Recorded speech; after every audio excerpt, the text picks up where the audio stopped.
മഴ ശക്തമായതോടെ മലയോര മേഖലയിൽ കെടുതികളും രൂക്ഷമായി. മേഖലയിൽ പലയിടത്തും വെള്ളപ്പൊക്ക ഭീഷണി നേരിടുന്നുണ്ട്. മലയോരത്ത് വിനോദസഞ്ചാര കേന്ദ്രങ്ങളിലേക്കുള്ള പ്രവേശനത്തിനും നിയന്ത്രണം ഏർപ്പെടുത്തിയിട്ടുണ്ട്.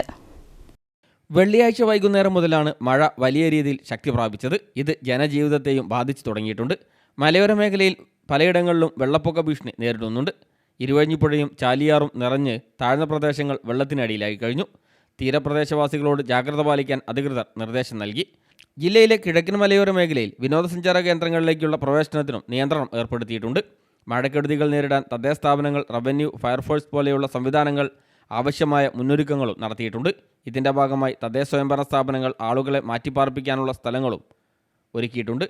മലയോരത്തെ താഴ്ന്ന പ്രദേശങ്ങളായ കുമാരനെല്ലൂർ ഗ്രൗണ്ട്, ചോണാട് റോഡ്, ചെറുവാടി ഖിലാഫത്ത് സ്റ്റേഡിയം, കാരക്കുറ്റി ഇതിഹാസ് ഗ്രൗണ്ട് എന്നിവയെല്ലാം വെള്ളത്തിനടിയിലായി. വെള്ളം വീണ്ടും ഉയരുന്ന സാഹചര്യത്തിൽ തീരപ്രദേശങ്ങളിലുള്ളവരും വലിയ ഭീതിയിലാണ്.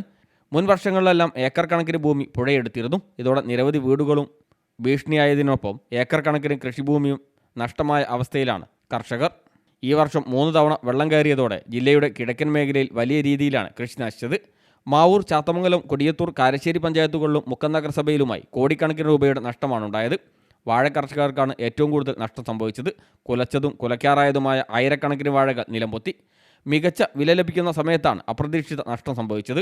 ഭൂമി പാട്ടത്തിനെടുത്തും ബാങ്കിൽ നിന്നും മറ്റും സ്വകാര്യ ധനകാര്യ സ്ഥാപനങ്ങളിൽ നിന്നും ലോണെടുത്തും കൃഷിയിറക്കിയ കർഷകർ ഇനി എന്ത് ചെയ്യണമെന്നറിയാത്ത അവസ്ഥയിലാണ്. നെൽകർഷകർ, പച്ചക്കറി കർഷകർ എന്നിവർക്കും വലിയ തോതിൽ നഷ്ടം സംഭവിച്ചിട്ടുണ്ട്. Fazal Babu, news bureau, Mukkam.